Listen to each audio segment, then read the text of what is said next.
परिचय। अरुण, प्लग में कील मत डालो, तुम्हें बिजली का झटका लग जाएगा। क्यों सर? इस कील पर जंग लगा हुआ है और यह हमारे किसी काम की नहीं है। भले ही इस पर जंग लगा हुआ है, परंतु यह धातु है और धातु विद्युत की सुचालक होती है। यदि तुम इसे प्लग में लगाओगे तो तुम्हें झटका लगेगा। अरे, फिर तो आपने मुझे बचा लिया।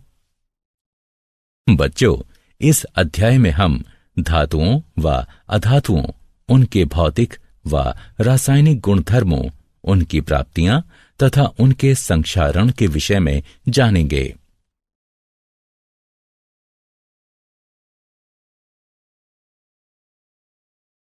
उद्देश्य। इस पाठ के अंत में आप निम्न करने में सक्षम हो जाएंगे: धातुओं व अधातुओं के भौतिक एवं रासायनिक गुणधर्मों का वर्णन करना, यह समझना कि धातुएं कैसे प्रतिक्रिया करती हैं, धातुओं की उपस्थिति की व्याख्या करना, संक्षारण की व्याख्या करना।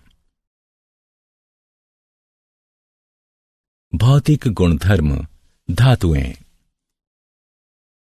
दैनिक जीवन में आप अनेक धातुओं एवं अधातुओं के संपर्क में आते हैं। उदाहरणार्थ, वह हथौड़ा जिससे आप कील ठोकते हैं एक धातु है। लोहे से निर्मित कील भी एक धातु है। आइए धातुओं के भौतिक गुणधर्मों पर दृष्टि डालते हैं। धातुओं के भौतिक गुणधर्म निम्नलिखित हैं। भौतिक अवस्था। धातुएं कमरे के तापमान पर ठोस होती हैं। उदाहरणार्थ, लोहा, एल्यूमीनियम। केवल पारा एक तरल धातु है। ताप व विद्युत के सुचालक। धातुएं विद्युत की सुचालक होती हैं क्योंकि उनमें मुक्त इलेक्ट्रॉन होते हैं। उदाहरणार्थ, तांबा व चांदी ताप व विद्युत के सर्वोत्तम चालक हैं, जबकि सीसा ताप का सबसे बड़ा कुचालक है। आघात वर्ध्य। कुछ धातुओं को पीट पीट कर पतली चादर अर्थात फॉइल के रूप में ढाला जा सकता है। उदाहरणार्थ, लोहे को गर्म किया जाता है और फिर पीट पीट कर उसे विभिन्न वस्तुओं, फाइलों व आकारों में ढाला जाता है। तन्य। धातु से पतले तार भी खींचे जा सकते हैं। उदाहरणार्थ, 100 ग्राम चांदी से लगभग 200 मीटर लंबा तार खींचा जा सकता है। चमक। धातुएं अपनी चमकीली सतह से प्रकाश को परावर्तित करती हैं। उन पर पॉलिश भी की जा सकती है। उदाहरणार्थ, सोना, चांदी एवं तांबा चमकीली सतह वाली धातुएं हैं और इन पर पॉलिश भी की जा सकती है।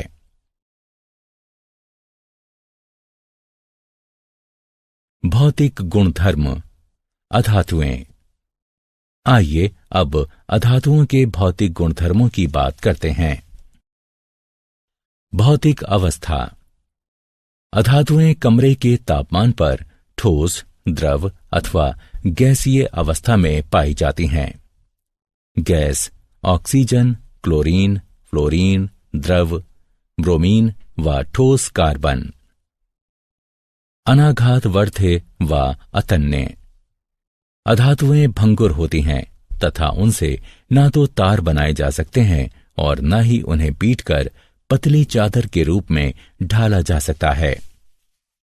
ऊष्मा एवं विद्युत की कुचालक।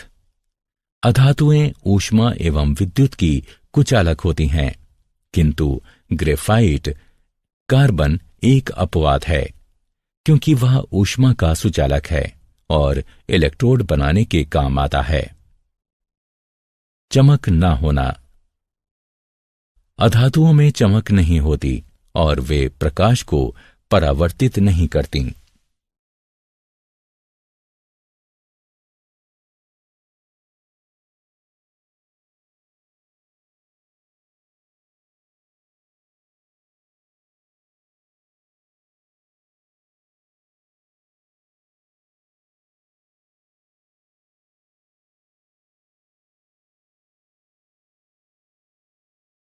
क्या आप जानते हैं, धातुएं कमरे के तापमान पर ठोस होती हैं।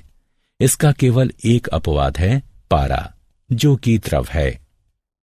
तरल धातु पारा ऊष्मा व विद्युत का सुचालक है।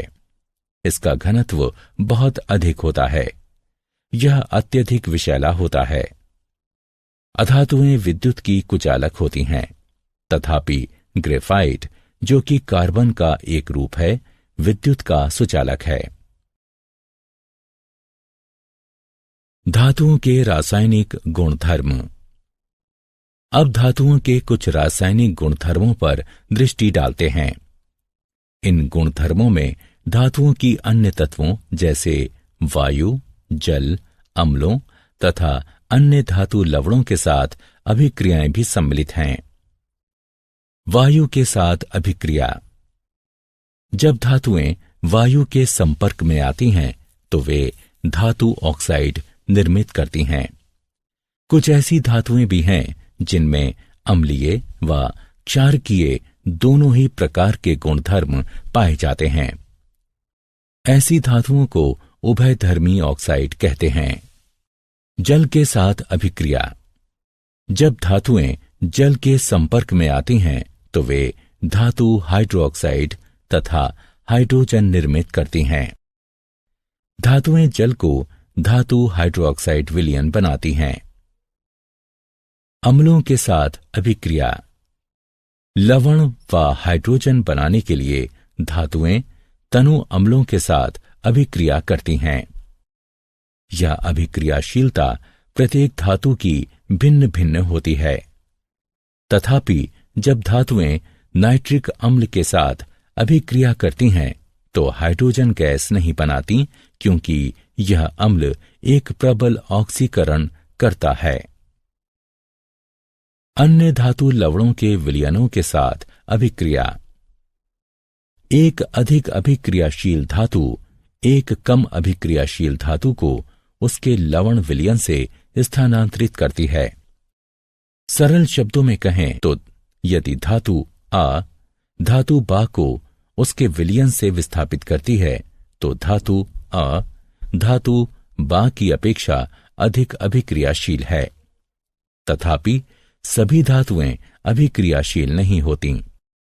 इस अभिक्रिया में कॉपर सल्फेट में मौजूद तांबे को जस्ता यानी जिंक विस्थापित कर देता है।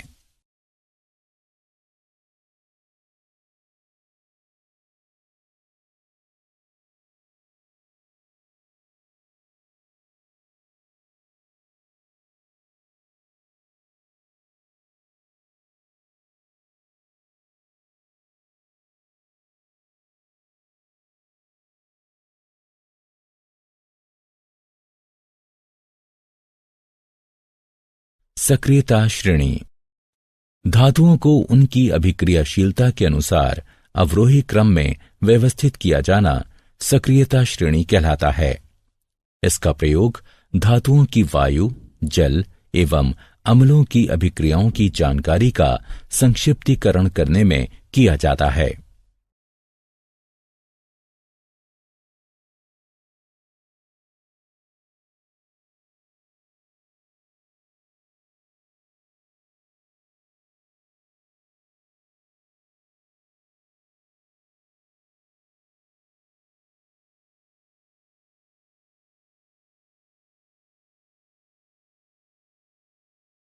धातुएं एवं अधातुएं कैसे अभिक्रिया करती हैं?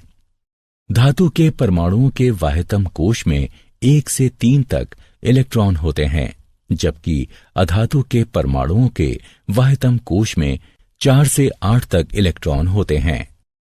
अपवाद। इस नियम के 2 अपवाद हैं, हाइड्रोजन तथा हीलियम। इलेक्ट्रॉन का त्याग करने वाली धातुएं त्यागे गए इलेक्ट्रॉनों की संख्या के बराबर धनावेश अर्जित करती हैं तथा अधातुएं स्वीकारे गए इलेक्ट्रॉनों की संख्या के बराबर इलेक्ट्रॉन व ऋणावेश अर्जित करती हैं। जब धातु का कोई परमाणु 1, 2 या 3 इलेक्ट्रॉन अपने संयोजकता कोश से किसी अन्य अधातु परमाणु को देता है, जो कि उन इलेक्ट्रॉनों को स्वीकार किए जाने की क्षमता रखता हो तो उसे वैद्युत संयोजकता कहा जाता है। इसके परिणाम स्वरूप ये दोनों ही परमाणु एक निष्क्रिय गैस का ढांचा निर्मित करते हैं। किसी तत्व के परमाणु से अन्य तत्व के परमाणु में इलेक्ट्रॉनों का स्थानांतरण आयनिक यौगिक कहलाता है।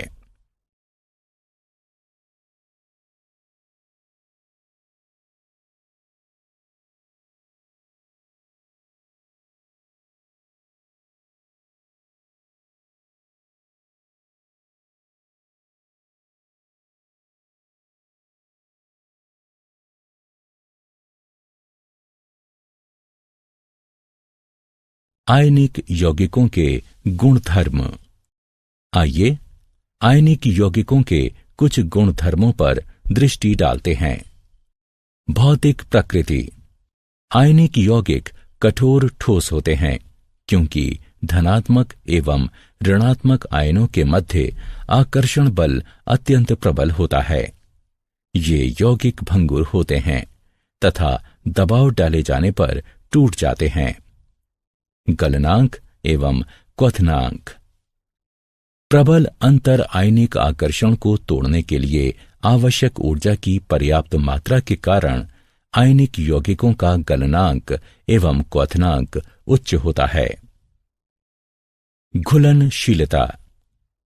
आयनिक यौगिक जल में घुलनशील तथा विलायकों में अविलय होते हैं, जैसे पेट्रोल आदि। विद्युत चालकता। आयनिक यौगिक जब ठोस अवस्था में हों तो विद्युत संचालन नहीं करते, क्योंकि कठोर संरचना के कारण आयनों की गति संभव नहीं होती। किंतु आयनिक यौगिक जब गलित अवस्था में हों तो विद्युत चालकता संभव है, क्योंकि गलित अवस्था में विपरीत आवेश वाले आयनों के मध्य स्थिर वैद्युत आकर्षण बल ऊष्मा के कारण कमजोर पड़ जाता है। इससे आयन स्वतंत्र रूप से गति करने तथा विद्युत संचालन करने लगते हैं।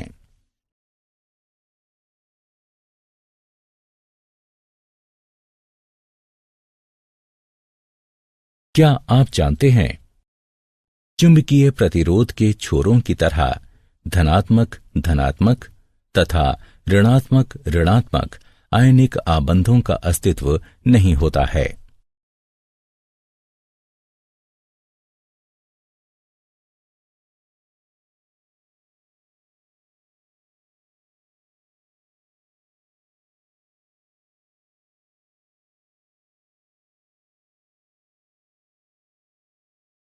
धातुओं की प्राप्ति, धातुओं एवं अयस्कों का निष्कर्षण। धरती धातुओं का सबसे बड़ा स्रोत है, तथापि सागर के जल में भी कुछ विलय लवण होते हैं।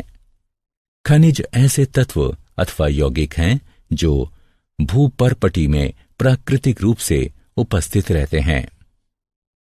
कभी कभी खनिजों में धातु की प्रतिशतता बहुत अधिक होती है, उनसे इसे निष्कर्षित किया जा सकता है। ऐसे खनिजों को अयस्क कहते हैं। अयस्क वे अशुद्ध धातुएं हैं जिनमें बालू व पथरीले द्रव्य बड़ी मात्रा में होते हैं। अयस्कों की ये अशुद्धियां गैंग कहलाती हैं। अयस्कों से धातु निष्कर्षित करने से पूर्व इन अशुद्धियों को दूर करना होता है। जब अशुद्धियां दूर हो जाती हैं तो अयस्क सांद्र अवस्था में आ जाते हैं। अयस्कों की इस सांद्रता को अयस्कों का समृद्धिकरण भी कहते हैं।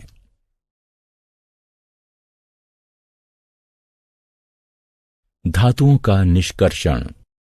धातुओं को जब उनके अयस्क से पृथक कर दिया जाता है तो वे अपनी अभिक्रियाशीलता के आधार पर वर्गीकृत की जाती हैं। अभिक्रियाशीलता के अनुसार धातुओं का वर्गीकरण विभिन्न समूहों में किया जाता है, जो कि निम्नलिखित है। सक्रियता श्रृंखला में नीचे आने वाली धातुओं का निष्कर्षण। जो धातुएं सक्रियता श्रृंखला में नीचे होती हैं वे बहुत ही अनअभिक्रिय होती हैं। इन धातुओं के ऑक्साइड केवल गर्म करने से ही धातुओं में अपचयित हो जाते हैं। सक्रियता श्रृंखला के मध्य में स्थित धातुओं का निष्कर्षण। जो धातुएं सक्रियता श्रृंखला के मध्य में होती हैं वे मध्यम अभिक्रियाशीलता वाली होती हैं। ये धातुएं प्रकृति में सामान्यतः सल्फाइडों या कार्बोनेटों के रूप में पाई जाती हैं। ऑक्साइड से धातु प्राप्त करना अधिक सरल है, इसलिए पहले इन धातुओं को उनके ऑक्साइडों में परिवर्तित करने की आवश्यकता होती है। अतिरिक्त वायु की दृढ़ उपस्थिति में तापन के द्वारा सल्फाइड अयस्कों को रूपांतरित करने की प्रक्रिया को भर्जन कहा जाता है। सीमित वायु की सुदृढ़ उपस्थिति में तापन के द्वारा कार्बोनेट अयस्कों को रूपांतरित करने की प्रक्रिया को निस्तापन कहा जाता है। सक्रियता श्रृंखला में सबसे ऊपर स्थित धातुओं का निष्कर्षण। जो धातुएं सक्रियता श्रृंखला में उच्च होती हैं वे अति अभिक्रियाशील होती हैं तथा कार्बन के साथ गर्म किए जाने पर उनके यौगिकों से प्राप्त नहीं की जा सकती, क्योंकि वे धातुएं कार्बन की अपेक्षा ऑक्सीजन के प्रति अधिक बंधुता रखती हैं। ये धातुएं विद्युत अपघटनी अपचयन के द्वारा प्राप्त की जाती हैं।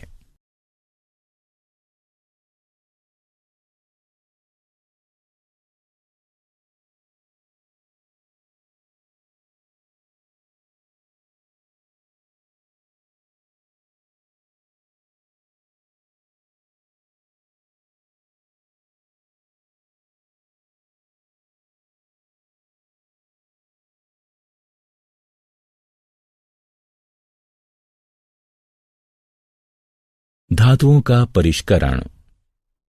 अपचयन प्रक्रिया द्वारा उत्पन्न धातुएं शुद्ध नहीं होती, उनमें अशुद्धियां बची रहती हैं, जिनको दूर किया जाना शुद्ध धातुएं प्राप्त करने के लिए अत्यंत आवश्यक होता है। अशुद्ध धातुओं को परिष्कृत करने के लिए सर्वाधिक प्रचलित विधि विद्युत अपघटनी परिष्करण है। अनेक धातुओं का परिष्करण विद्युत अपघटन द्वारा किया जाता है। अशुद्ध धातु को एनोड तथा शुद्ध धातु की पतली परत को कैथोड बनाया जाता है। धातु के लवण विलयन का उपयोग विद्युत अपघट्य के रूप में होता है। विद्युत अपघट्य से धारा प्रवाहित किए जाने पर एनोड पर स्थित अशुद्ध धातु विद्युत अपघट्य में घुल जाती है। इतनी ही मात्रा में शुद्ध धातु विद्युत अपघट्य से कैथोड पर निक्षेपित हो जाती है। विलय अशुद्धियां विलयन में चली जाती हैं, जबकि अविलय अशुद्धियां एनोड तली पर निक्षेपित हो जाती हैं। इन्हें एनोड मड कहते हैं।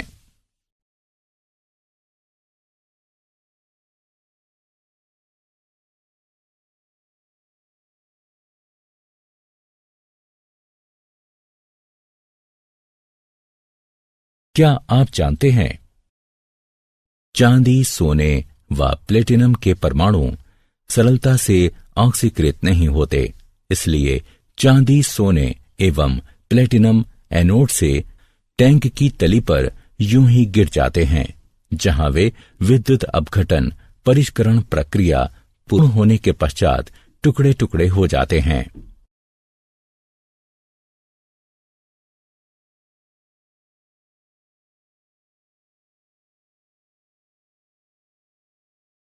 संक्षारण।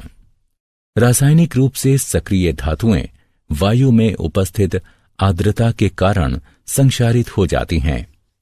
धातु की सतह पर जल की उपस्थिति में वायु में मौजूद ऑक्सीजन की प्रजारण अभिक्रिया को संक्षारण कहते हैं।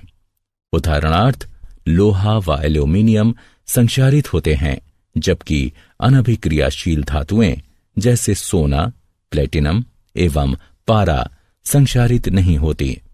संक्षारण रोकने की 3 विधियां हैं। बलि विषयक सुरक्षा। इसमें अधिक अभिक्रियाशील संरक्षित होने वाली धातु को प्रचारित किया जाता है तथा संरक्षित हो चुकी धातु को अविकल छोड़ दिया जाता है। मिश्रात वन, इसमें जंग रहित अयस्क बनने के लिए धातु में कोई अन्य धातु मिला दी जाती है। यशद लेपन, इसमें धातु पर जस्ते की पतली परत चढ़ा दी जाती है। इसे गैल्वनीकरण भी कहा जाता है। यह परत विद्युत अपघटनीय निक्षेपण द्वारा बनाई जाती है। सारांश, आइए हमने जो कुछ सीखा है उसे संक्षेप में दोहराएं।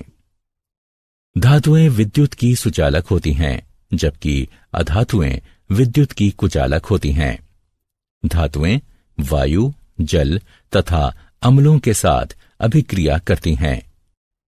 धातुओं को उनकी अभिक्रियाशीलता के अनुसार अवरोही क्रम में व्यवस्थित करने को सक्रियता श्रेणी कहते हैं।